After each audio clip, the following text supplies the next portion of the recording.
How Iran actually hit a US F-35 stealth jet.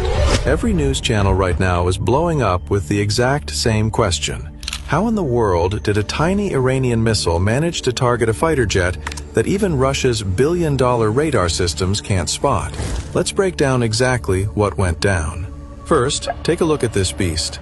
The Lockheed Martin F-35 Lightning II, the absolute boss of fifth-generation aviation.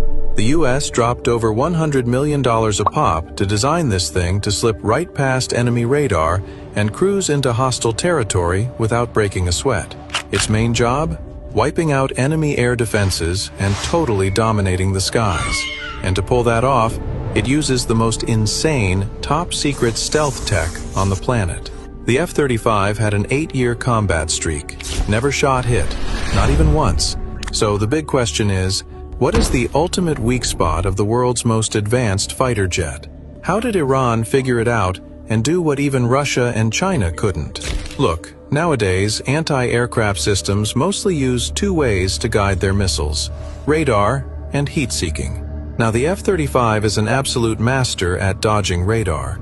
Because of its crazy shape and radar-absorbing materials, its radar footprint is so tiny that billion-dollar missile systems like the S-300 and S-400 just can't lock onto it.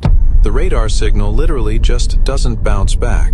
But every superhero has a weakness, right?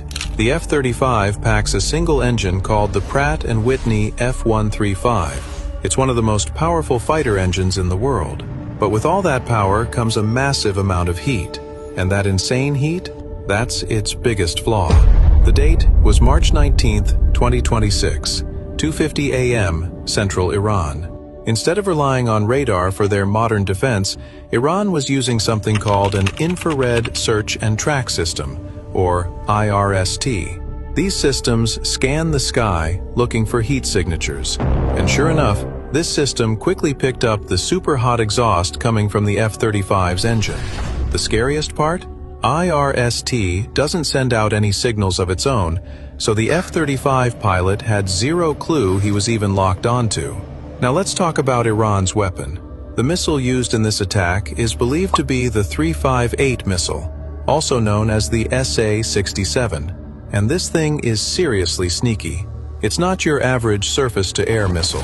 It's a weird mashup, half kamikaze drone, half missile. It flies super slow and just loiters around a specific area, flying in a figure-8 pattern. It has its own optical and heat sensors built right in. It basically just hangs out and waits. And the second it catches the heat of a jet, it pounces. The craziest thing is that the 358 can be guided by a network of infrared sensors on the ground. But hold up. Just because there was no radar warning doesn't mean the F-35 is a sitting duck when a missile is launched. This jet is packed with a super advanced distributed aperture system, or DAS. It's got 6 infrared cameras that give the pilot a full 360-degree view around the plane. The second that 358 missile hit the gas and its rocket motor started giving off heat, the DAS caught it and instantly gave a warning alarm in the pilot's headset. Now the pilot only has seconds to react.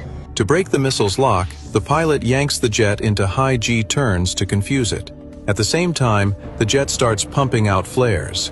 The whole point is to trick the missile's sensor, so it ditches the jet and chases those glowing flares instead. And it worked. The 358 missile falls for the flares. It still flies incredibly close to the jet.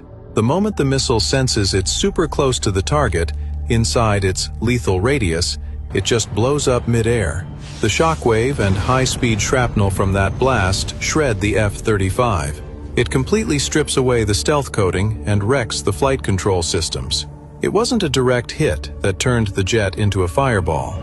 And that's exactly why, even with massive damage, the pilot managed to pull off a safe emergency landing. Iran proved that you don't need a billion-dollar radar to bring down America's most advanced jet.